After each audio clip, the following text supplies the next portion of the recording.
So today we're going to talk about the perfect power hour. Many of you have full-time jobs, or we all lead busy lives.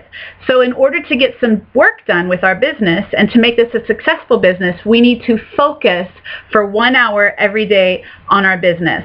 What this includes is one of the 3 vital behaviors. It's called inviting.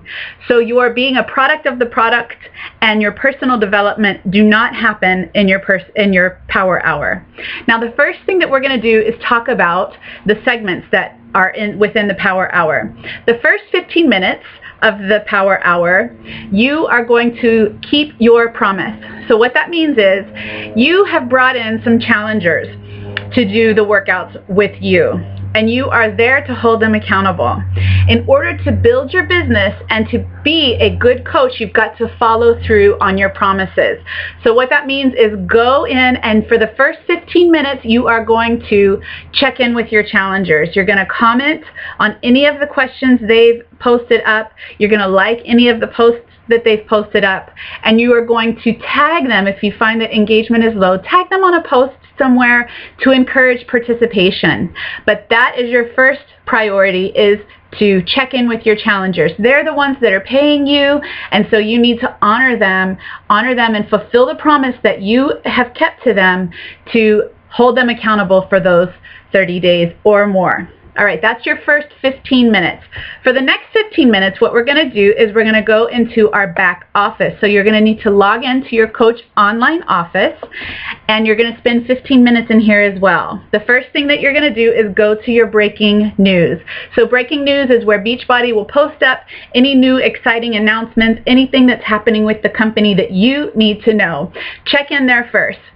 The second thing you're going to look for is over on your left-hand column in the lower left-hand portion of the page. You're going to find a section that has new coaches, new personally sponsored coaches. Do you have customers? Do you have any coaches that are inactive? Do you have any new emails? Do you have any customer leads? All right, this is very important information for you to know. For example, one time I had a new coach. She watched one of the presentations I sent to her, and before I could follow up with her, she had already signed up. And so good thing that I went and checked my Coach Online office the very next morning, and I saw that, so I was able to give her a call. If I had not had done that, nor had I had followed up with her, you know, in the next couple of days, it could have gotten really nasty, and she would have really, you know, thought that I didn't care about her. So make sure that you're checking there for all of your new customers, your new coaches, all of the information that I just talked about previously. Okay.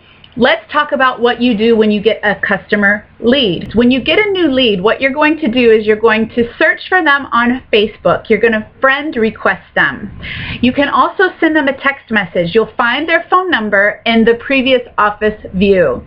You can also send them an email, because their email is going to be provided to you.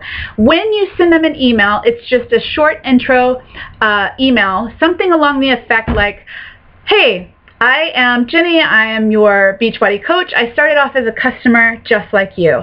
I started off doing Insanity and drinking Shakeology daily. It gave me great results. As a coach, I'm here to challenge you and to hold you accountable to your fitness goals. I have a new challenge group starting, and I'd like to send you more information. I'd like to help you reach your goals. When is a great time for us to get together and talk? Or how is the best way for us to communicate?" So you want to end by asking them a question and letting them know what your call to action is. Your call to action is to invite them to the challenge group to be a part of your challenge.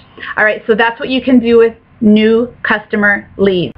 For the last 30 minutes, what we're going to do is we are going to work on one of the 3 vital behaviors, and that is called the invite process.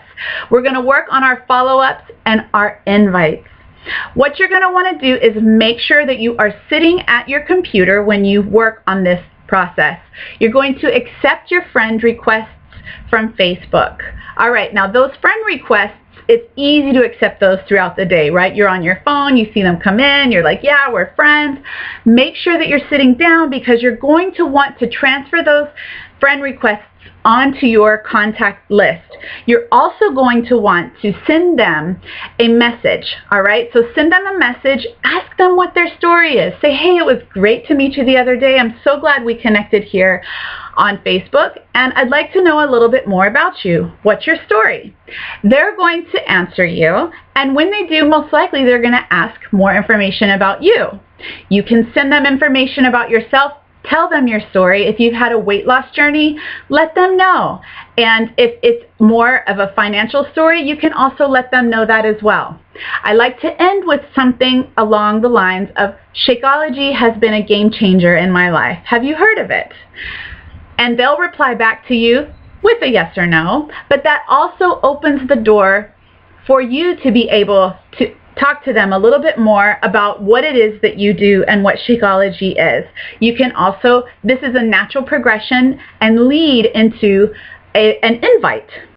You want to make sure that you have a goal for the day.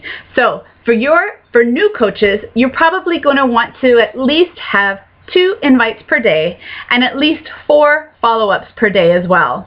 However you use your tracking system, make sure that you're tracking your progress and that your power hour does not end until you've reached your goal for the day.